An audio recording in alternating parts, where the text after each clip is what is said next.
Alright, this is a neat way to travel. Isn't it great?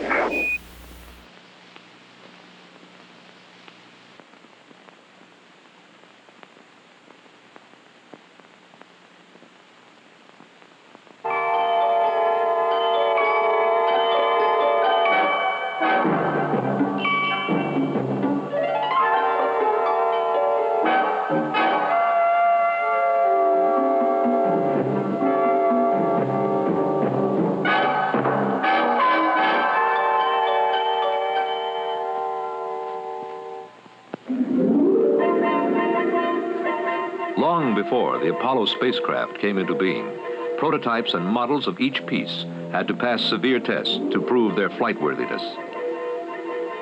The command module or crew compartment was subjected to drop tests to assure the seaworthiness of the craft. And abort tests in which the launch escape system pulled the capsule from an exploding rocket.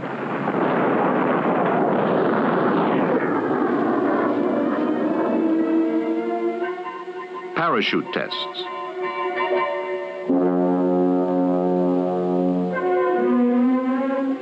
And Earth impact tests in case a land recovery should be necessary.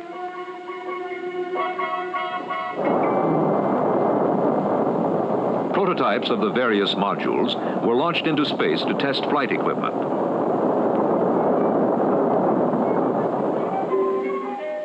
The main engine of the service module was fired to ram the command module back into the Earth's atmosphere at 25,000 miles an hour to test the heat shield.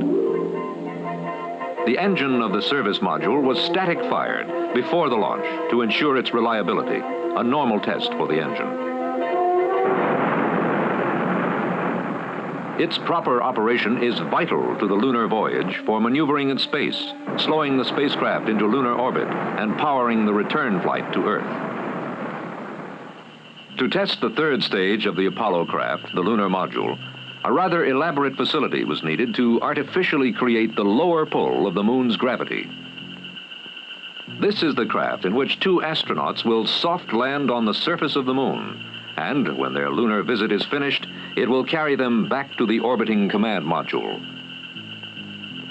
After years of prototype testing like this, work was begun on the actual flight models for Apollo. Each part of the spacecraft is manufactured to exact specifications under strict quality control. And through it all, testing is a continuous process. From manufacture,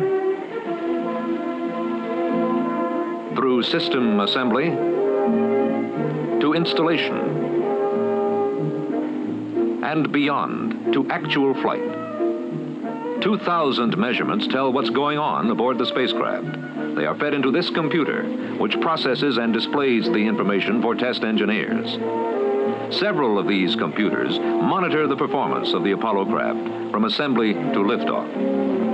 When the astronauts who will fly Apollo and space agency officials are satisfied that every system of the spacecraft is in operating condition, they approve shipment to the Kennedy Space Center. The modules are delivered to the Manned Spacecraft Operations Building at Kennedy. In this building, the three segments of Apollo meet for the first time. But another series of tests is conducted before the separate parts can be joined together. Then the three pieces are temporarily joined and placed inside a large vacuum chamber. The astronauts practice their missions in something close to the airless environment of space inside the chamber. They and the spacecraft are both checked. In the background, computers follow each and every test, comparing the results against those expected. Finally, the three parts of the spacecraft are ready to be mated into a single unit. The lunar module fits into an adapter unit, which acts as a protective shield and supports the other spacecraft modules. Next, the command and service modules are positioned on the adapter. More tests of the fully assembled spacecraft follow. The testing doesn't end there. It's been more than a year since the first test was conducted on this spacecraft. And now it is ready to be mated to the launch vehicle, the Saturn V.